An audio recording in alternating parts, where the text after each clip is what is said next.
আসসালামু আলাইকুম। কেমন আছেন সবাই? আশা করি সবাই ভালো আছেন। আমিও আলহামদুলিল্লাহ ভালো আছি।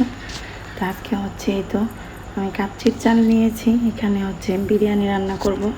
তো আমি চালটা আগে ধুই ভিজিয়ে রেখেছি। তো এই দিয়ে গরুর মাংস নিয়েছি।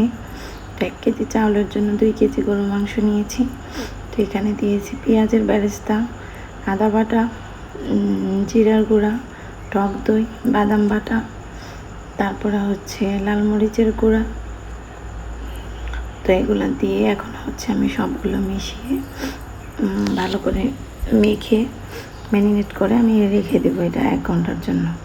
তো এটা আমি রেখে দিয়ে তারপরে দিয়ে আলু ভেজে নিয়েছি হালকা একটু ফুড কালার দিয়ে, আর পেঁয়াজ বেরেস্তা করে নিয়েছি।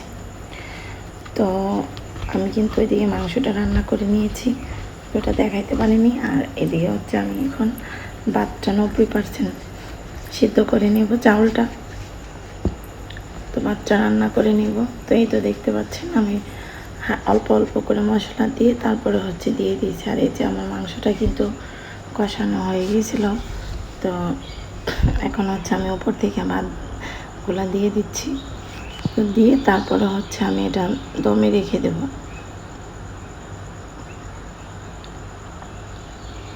তো এই তো একটা লেয়ার করে দিয়েছি। তো তারপরে আবার উপরে গাজর আর মটরশুঁটি দিয়ে দেবো। তো উপরে গাজর আর মটরশুঁটিটা দিয়ে তারপরে আবার আমি সবগুলো রাইস দিয়ে দিলাম একসাথে। দিয়ে তারপরে এখন যে সিদ্ধ করে ভেজে রাখা আলুগুলা, তো ওই আলুগুলো এখন আমি দিয়ে দিচ্ছি। তো আলুগুলো ভাজা, বাট আলুগুলো তো ওরকমভাবে সিদ্ধ হয়নি। তো আমি ভিতরে দিয়ে দিচ্ছি। তো তারপরে এদিকে নিয়ে নিচ্ছি একটু ফুড কালার, জর্দার রং যেটা বলে ওইটা আমি একটু পানি দিয়ে তুলে নিয়েছি। তো উপর দিক থেকে এটা দিয়ে দিলাম। তো এই তো অনেকক্ষণ তো আমি রেখে দিয়েছিলাম, ওটা দেখানো হয়নি। তারপরে আমি এগুলো সব একসাথে মিক্সড করে নিচ্ছি। দেখতে পাচ্ছেন আমার বিরিয়ানিটা কিন্তু খুব সুন্দর হয়েছে। তো তখন তো আর ভিডিও করা হয়নি। তো এটা পরে আবার যখন গরম করে খাইতেছিলাম, তো তখন একটু ভিডিও করছিলাম, একটু খুলে খুলে গেছিলো। দ্বিতীয়বার গরম করছিলাম, তো তার জন্য।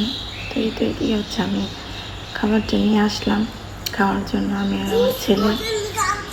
তো আমার রান্নাটা কেমন হয়েছে সবাই বলবেন। আর রান্নাটা কিন্তু খুব মজা হয়েছিল।